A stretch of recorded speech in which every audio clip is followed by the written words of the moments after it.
हजरत आदम अलैहिस्सलाम ने हम बिस्तरी करना कैसे सीखा।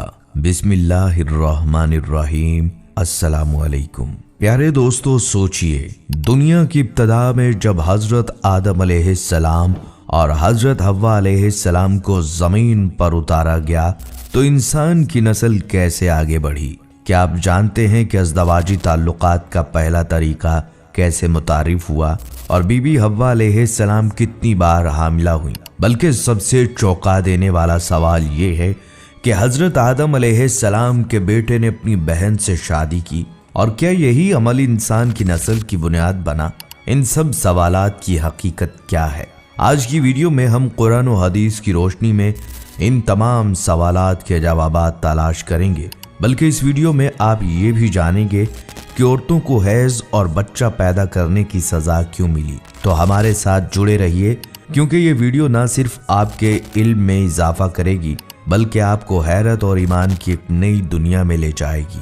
प्यारे दोस्तों, जैसा कि आपके इल्म में होगा कि अल्लाह ताला ने इस दुनिया में सबसे पहले जिन्नात को आबाद किया, मगर उनकी सरकशी और फसाद के बायस फरिश्तों की अफवाज भेजकर उन्हें समंदर बुर्द कर दिया और इस तरह जमीन के असल हकदार यानी हजरत इंसान के आबाद होने की राह हमवार हुई। कुरान करीम में अल्लाह इस किस्से की इब्तदा अपने और फरिश्तों के माबैन होने वाले एक मुकालमे से करते हैं।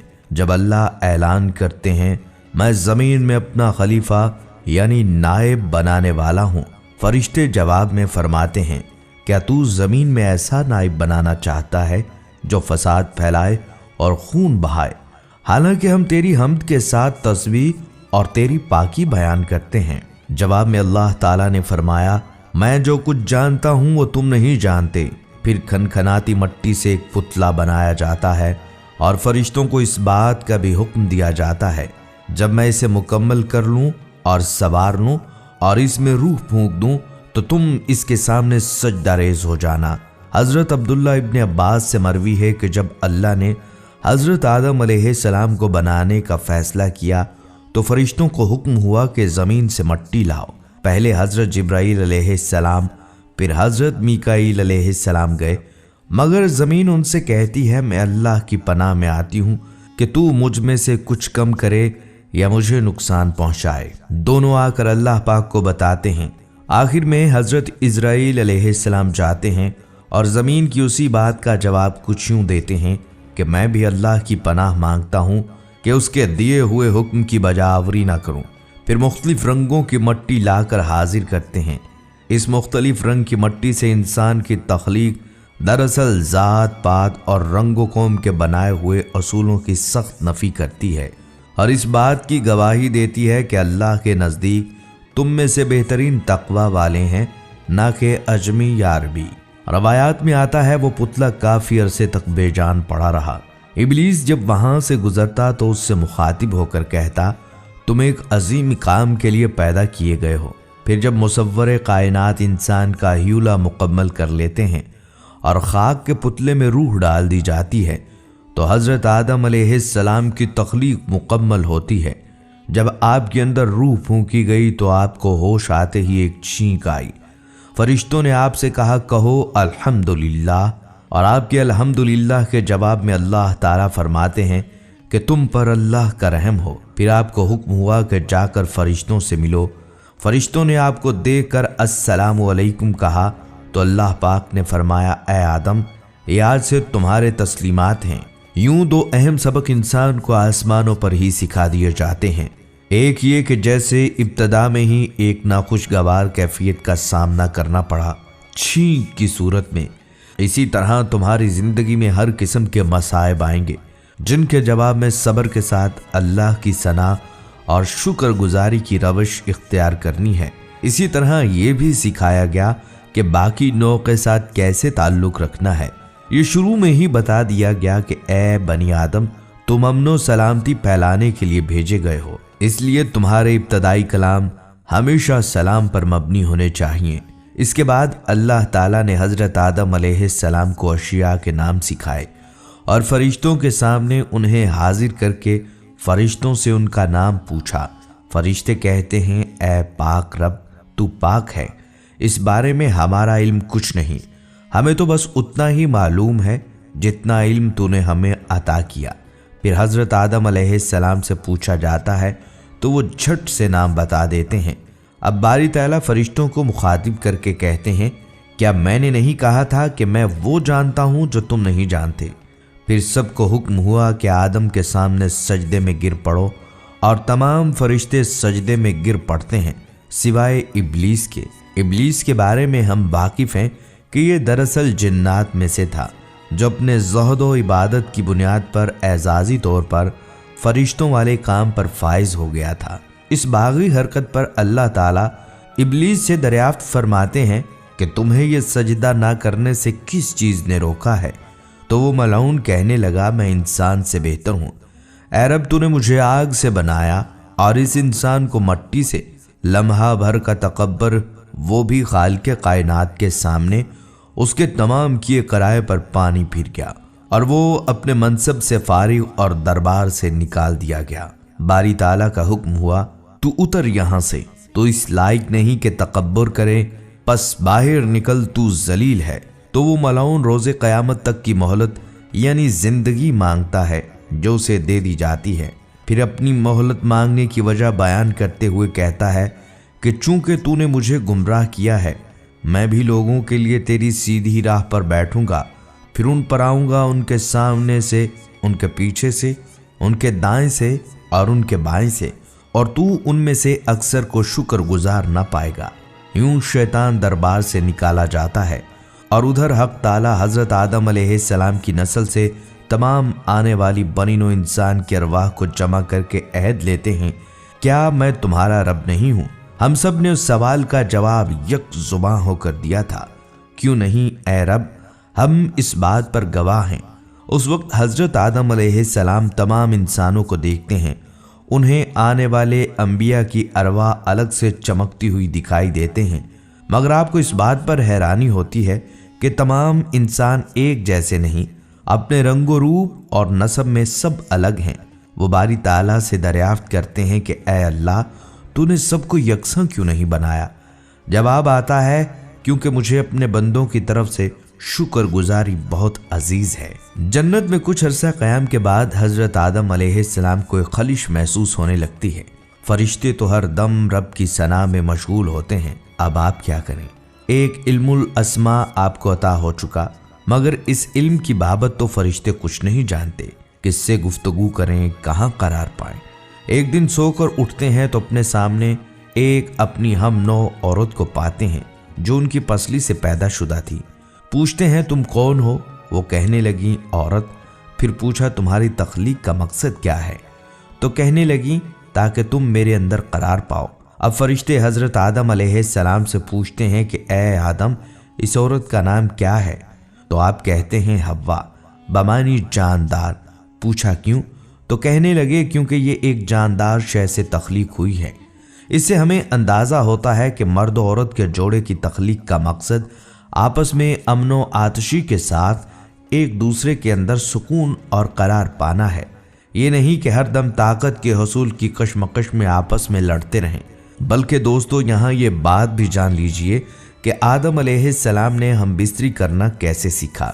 इस हवाले से हज़रत इब्राहीम नक़फ़ी रहमतुल्लाह अलैह रवायत करते हैं कि जब अल्लाह पाक ने हज़रत आदम अलैहिस्सलाम को पैदा फरमाया तो अल्लाह ताला ने एक फ़रिश्ते को हज़रत आदम अलैहिस्सलाम के पास भेजा और उन्हें जमा यानी हम बिस्तरी करने का हुक्म दिया। चुनाचा आदम अलैहिस्सलाम ने हव्वा अलैहिस्सलाम के साथ कुर्बत की। उसके बाद हज़रत हव्वा अलैहिस्सलाम ने कहा, ऐ आदम अलैहिस्सलाम, ये तो बहुत अच्छा अमल है।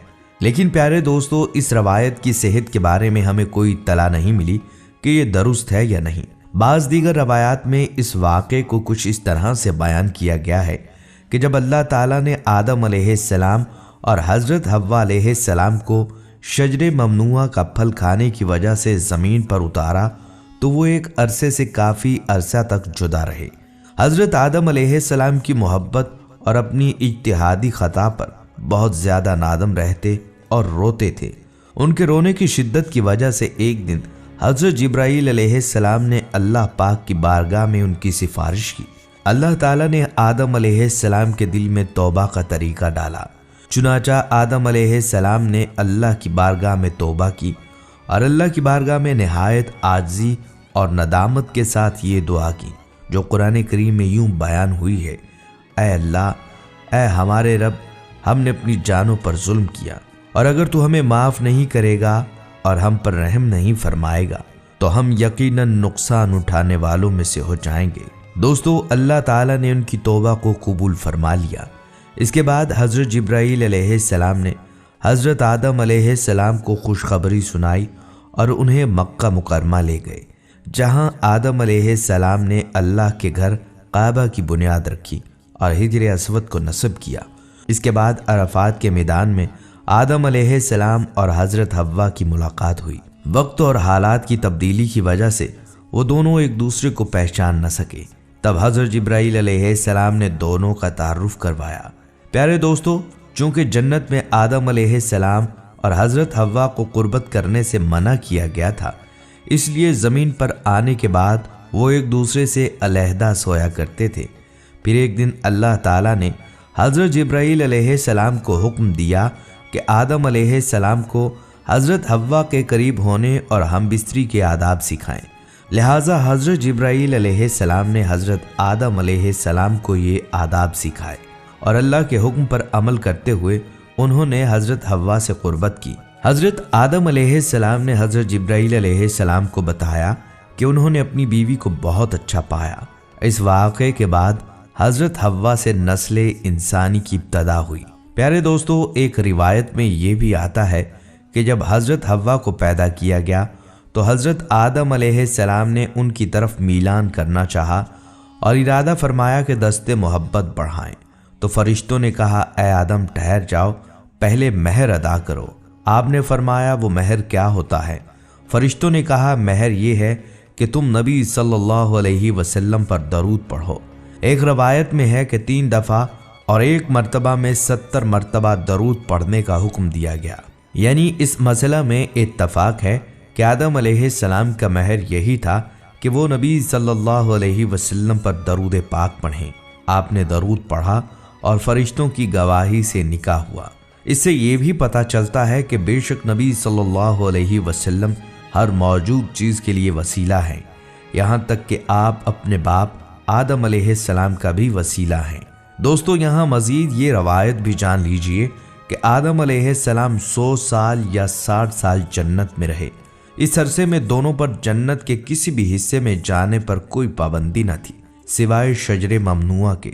शैतान अब इन दोनों का खुला दुश्मन था और वो अपनी सज़ा का बदला लेने के लिए बेकरार था। उसकी शदीद ख्वाहिश थी कि अल्लाह के हुक्म की खिलाफ वर्जी करें। फिर शैतान ने उन दोनों के दिलों में वसवसा डाला ताकि उनकी शर्मगाहें जो एक दूसरे से पोशीदा थी बेपर्दा हो जाएं। उसने उनसे कहा कि तुम्हारे रब ने तुम दोनों को इस दरख्त से इसलिए मना फरमाया कि कहीं ये फल खाकर तुम दोनों फरिश्ते ना हो जाओ और कहीं हमेशा जिंदा रहने वालों में से हो जाओ। शैतान की इन बातों ने हज़रत हव्वा को सोचने पर मजबूर कर दिया और फिर शैतान की मुसलसल और तवातुर के साथ साजिशें रंग लाईं और उसने हज़रत हव्वा अलैहिस्सलाम को ये फल खाने पर राज़ी कर लिया। एक दिन हज़रत हव्वा अलैहिस्सलाम ने आदम अलैहिस्सलाम से कहा कि हम इस शजरे ममनू का ज़रा सा हिस्सा तो खाकर देखें, आखिर वो राज क्या है जो अल्लाह ने इसे खाने से मना फरमाया। शुरू में तो आदम अलैहिस्सलाम इस पर कतई तैयार न थे, लेकिन फिर हज़रत हव्वा के मुसलसल इसरार पर वो भी राज़ी हो गए और उन्होंने फल को पूरी तरह चखा भी ना था कि उनकी सतरगाहें एक दूसरे पर आया हो गईं। इस पर दोनों बदहवासी और परेशानी में जन्नत के दरख्तों के पत्तों को तोड़ तोड़ कर अपना बदन छुपाने लगे। अल्लाह ने दोनों को पुकार कर फरमाया, क्या मैंने तुमको मना नहीं किया था कि इस दरख्त का फल न खाना और शैतान के वरगलाने में न आना? ये तुम्हारा खुला दुश्मन है। दोनों ने जब अल्लाह की पुकार सुनी तो मारे खौफ इलाही के कांप उठे।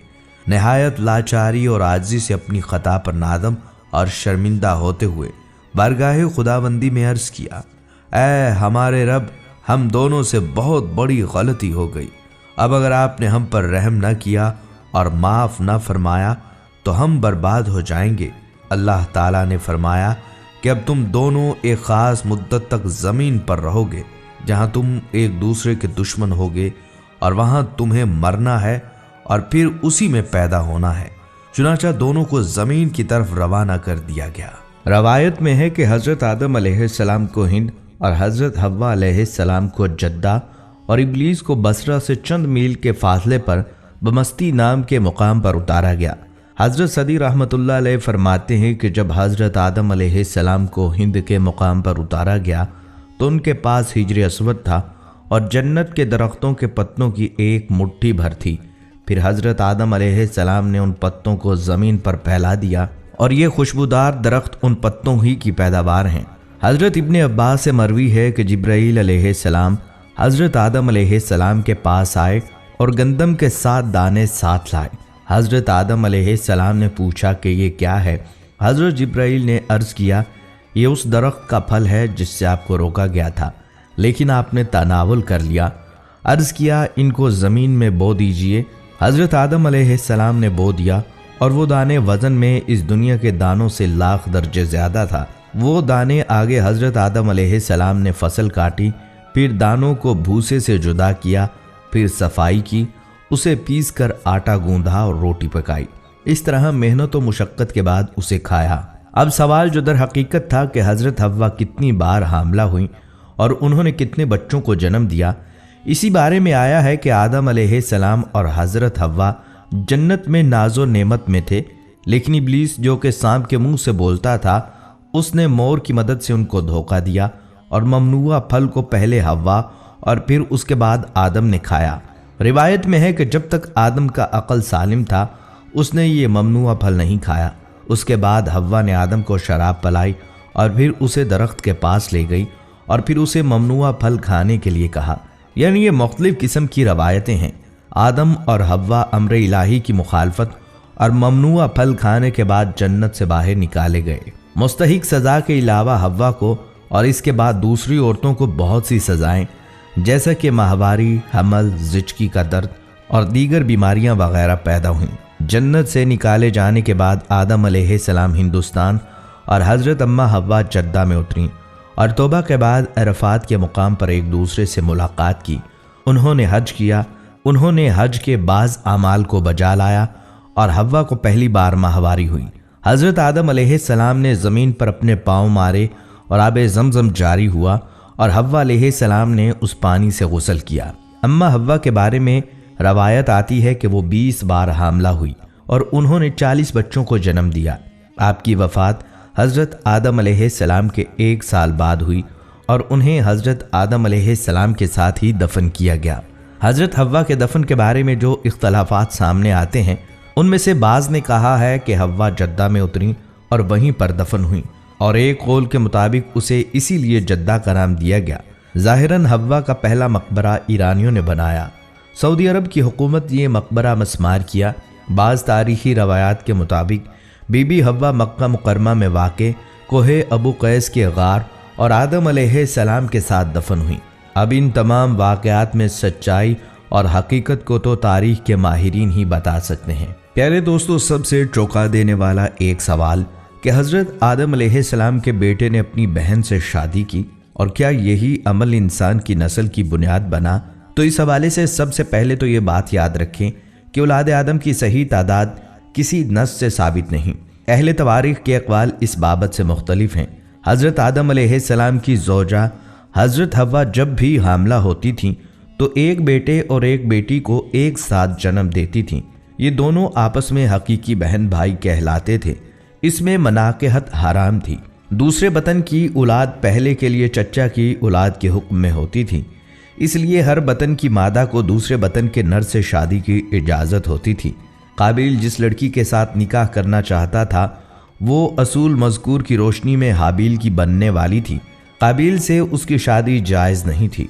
हाफिज़ इब्ने कसीर रहमतुल्लाह अलैह कहते हैं कि बिलाशुबा अल्लाह ताला ने आदम अलैहिस्सलाम के लिए ये मशरूह किया था कि वो अपनी औलाद में से बेटी और बेटे की आपस में शादी करें, इसलिए ये हालात की ज़रूरत थी। लेकिन कहा जाता है कि उनके हर दफ़ा एक बेटा और एक बेटी इकट्ठे पैदा होते थे, तो इस तरह वो उनकी शादी करते थे जो उनके अलावा दूसरी दफ़ा पैदा होते। सदी रहमतुल्लाह अलैह कहते हैं कि अबू मालिक, अबू सालेह, इब्ने अब्बास रज़ियल्लाहु ताला अन्हुमा और इब्ने मसूद रज़ियल्लाहु ताला अन्हु और दूसरे असहाब रसूल सल्लल्लाहु अलैहि वसल्लम से नकल किया है कि आदम अलैहिस्सलाम का जो भी बेटा होता तो उसके साथ बेटी ज़रूर पैदा होती, तो उस बच्ची के साथ पैदा होने वाला बच्चा दूसरे बच्चे के साथ पैदा होने वाली बच्ची से शादी करता।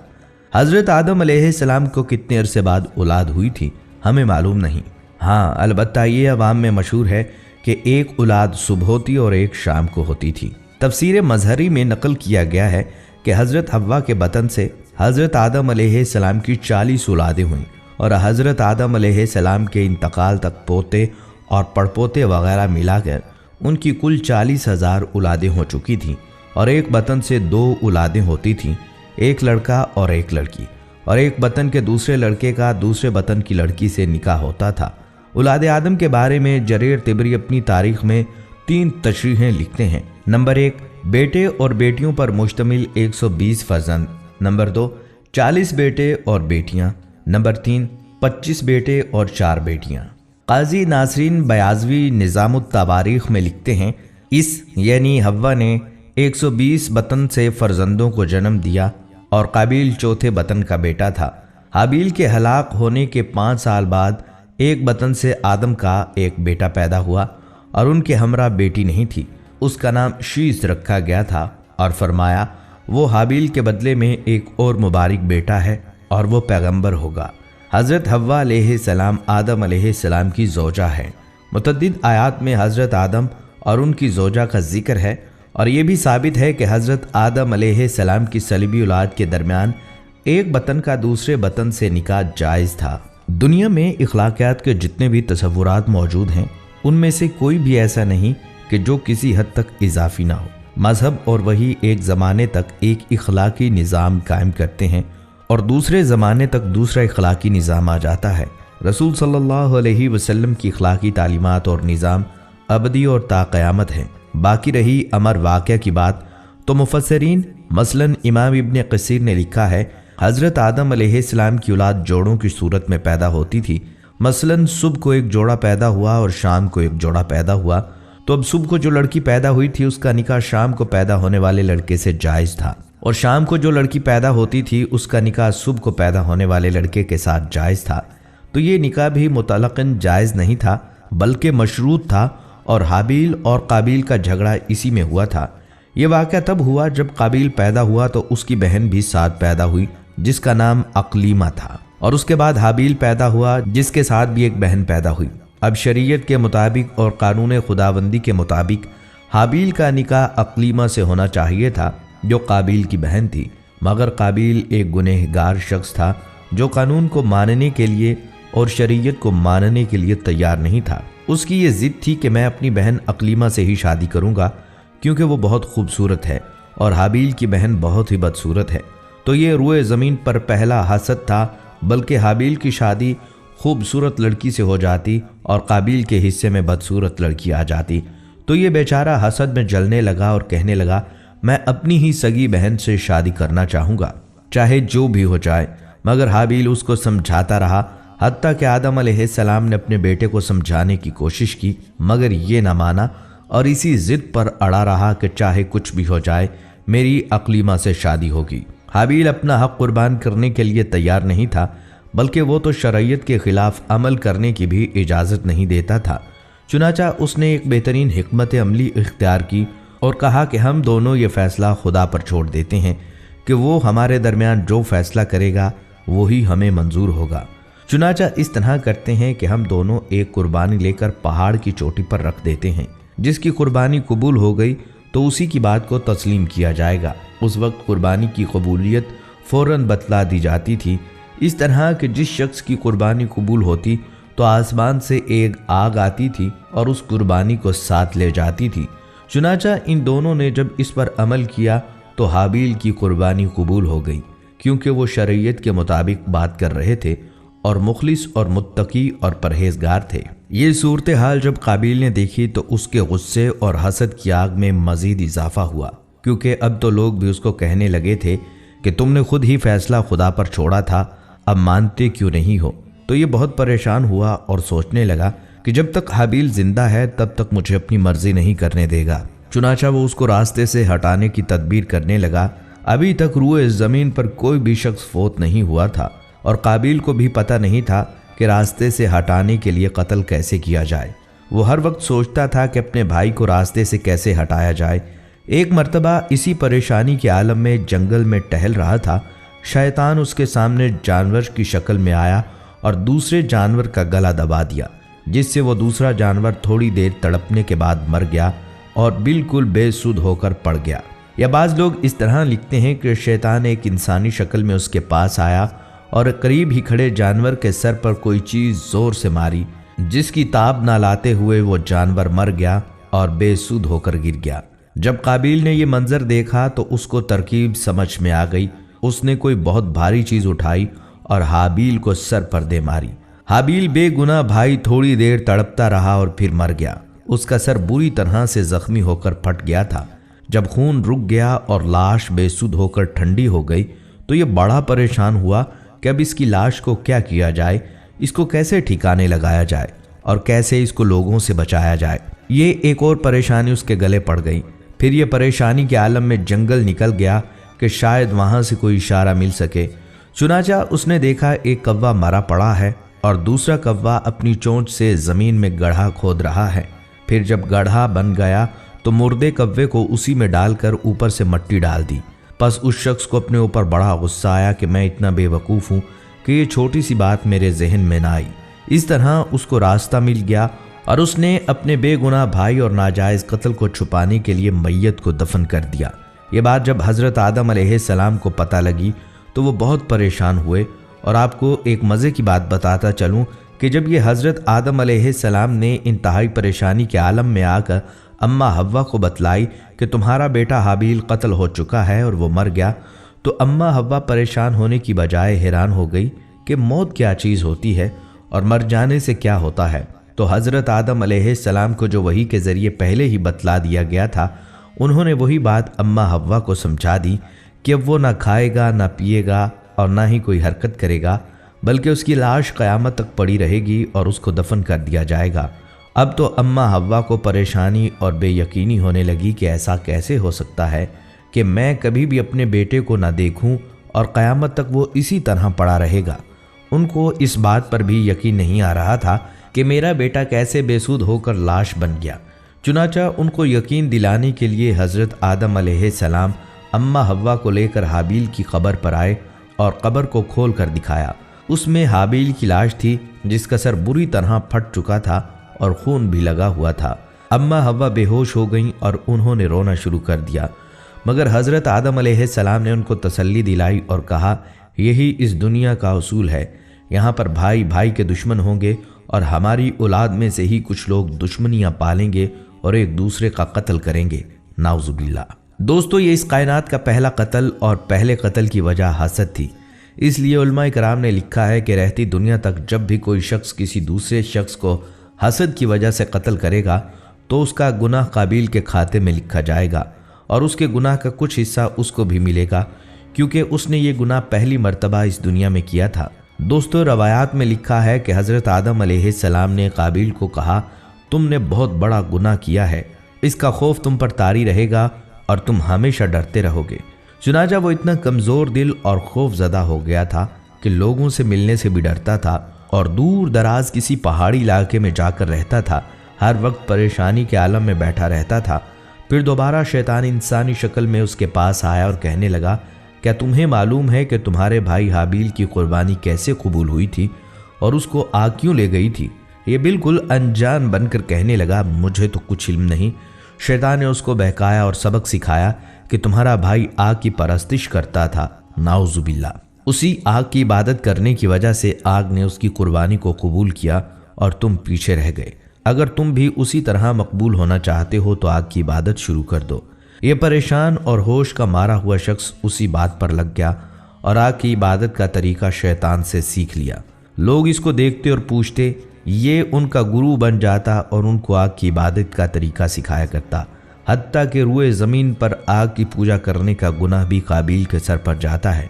जितने भी आग के पुजारी हैं उनके गुनाह का कुछ हिस्सा काबिल के खाते में लिखा जाएगा। दोस्तों, काबिल का अंजाम भी बाद में कुछ अच्छा नहीं हुआ, बल्कि दो बंदे जो शिकार करने के लिए जंगल में आए हुए थे उनमें से एक छोटा लड़का जो कम उम्र था मगर शिकार में माहिर था, उसको दरख्त के पत्तों के पीछे कोई जानवर महसूस हुआ जो बहुत बड़ा था और हरकत कर रहा था, मगर उसको ये ना पता चल सका कि वो कौन सा जानवर है। उसने बेख्याली में उस पर तीर चला दिया जिससे वो जानदार फौरन मर गया। ये जानदार दर हकीकत एक इंसान था, और इंसान भी कौन? काबिल। इस तरह काबिल जिसने अपने भाई हाबिल को जुल्मन कत्ल किया था, उसका अंजाम भी कत्ल ही हुआ और वो मुर्दार बन गया। तो दोस्तों, ये दोनों गुनाह हसद करना और कत्ल करना बहुत ख़तरनाक हैं। इनसे इंसान की ज़िंदगी तबाह हो जाती है, फिर कभी भी उसको सुकून हासिल नहीं होता। अल्लाह ताला हम सब की हिफाजत फरमाए और हसद की आग में जलने से बचाए। दोस्तों, इस वीडियो के आखिर में ये भी जान लीजिए कि हज़रत आदम अलैहिस्सलाम का आखिरी वक्त आया तो आपको जन्नती मेवे खाने की ख्वाहिश हुई। अपने फ़र्जंदों से कहा कि काबा मुअज़्ज़मा में जाओ और वहाँ दुआ करो कि अल्लाह मेरी ये तमन्ना पूरी करे। आदम अलैहिस्सलाम के फ़र्जंद ये हुक्म पाकर वहाँ पहुँचे। उन्हें जिब्राईल और दूसरे फरिश्ते मिले जिनसे उन्होंने आदम अलैहिस्सलाम की फरमाइश का जिक्र किया। फरिश्तों ने कहा, हमारे साथ आओ, हम जन्नत के मेवे अपने साथ लाए हैं। चुनांचे ये आदम अलैहिस्सलाम के पास पहुंचे। हज़रत हव्वा उन फरिश्तों को देखकर डरने लगी और चाहा कि आदम अलैहिस्सलाम के दामन में छुप जाएं। उन्होंने फरमाया, हव्वा, अब तुम मुझसे अलग रहो, मेरे और रब के कासिदों के दरमियान आड़ न बनो। इस तरह फरिश्तों ने हज़रत आदम अलैहिस्सलाम की रूह कब्ज़ कर ली। फरिश्तों ने आदम अलैहिस्सलाम के बेटों को कहा, जिस तरह हम तुम्हारे बाप को दफन करेंगे, इसी तरह तुम फौत होने वाले लोगों को कफन दफन करना। जिब्राईल अलैहिस्सलाम जन्नत के मुरक्कब खुशबूदार और जन्नती जोड़े का कफन और जन्नती बेरी के कुछ पत्ते अपने साथ लाए। उनको खुद गुस्ल दिया, कफन पहनाया और खुशबू मिली, और मलाइका उनका जिस्म मुबारक काबा में लाए और उन पर सारे फरिश्तों ने नमाज जनाजा अदा की, जिसमें हज़रत जिब्राईल इमाम थे और सारे फरिश्ते मुक्तदी। इस नमाज में 4 तकबीरें कहीं जैसे कि आज होती हैं। फिर मक्का मुअज़्ज़मा से 3 मील के फासले पर मुकाम मिना में ले गए, जहाँ के हाजी कुर्बान करते हैं, और इसी जगह इब्राहीम अलैहिस्सलाम ने हज़रत इस्माइल की कुर्बानी की। वहाँ मस्जिद खफीफ के करीब कब्र खोद कर उनको दफन करके उनकी कब्र को ऊँट के कोहान की ढलबान बना दिया। हज़रत हव्वा अलैहिस्सलाम की कब्र जद्दा में है। बाज़ रवायात के मुताबिक दोनों की कब्रें हरम में तवाफ़ की जगह में हैं। दुआ है अल्लाह ताला हमें हज़रत आदम और हव्वा की तरह अल्लाह की फरमाबरदारी करने और अपनी गलती करने पर फ़ौरन माफ़ी मांगने की तौफीक अता फरमाए, आमीन। प्यारे दोस्तों, ये थी आज की वीडियो जिसमें हमने हज़रत आदम अलैहिस्सलाम और इंसान के इब्तदा के हवाले से अहम मालूमात आपके साथ शेयर की। अब हम आपसे जानना चाहते हैं कि आज की वीडियो आपको कैसी लगी और क्या आपके जहन में हज़रत आदम अलैहिस्सलाम की नस्ल के बारे में कोई और सवाल है। आप अपनी कीमती राय और ख़यालात कमेंट सेक्शन में ज़रूर शेयर करें। हमें आपके ख़यालात का इंतज़ार रहेगा। इसके साथ ही मुझे इजाज़त दीजिए, मिलते हैं अगले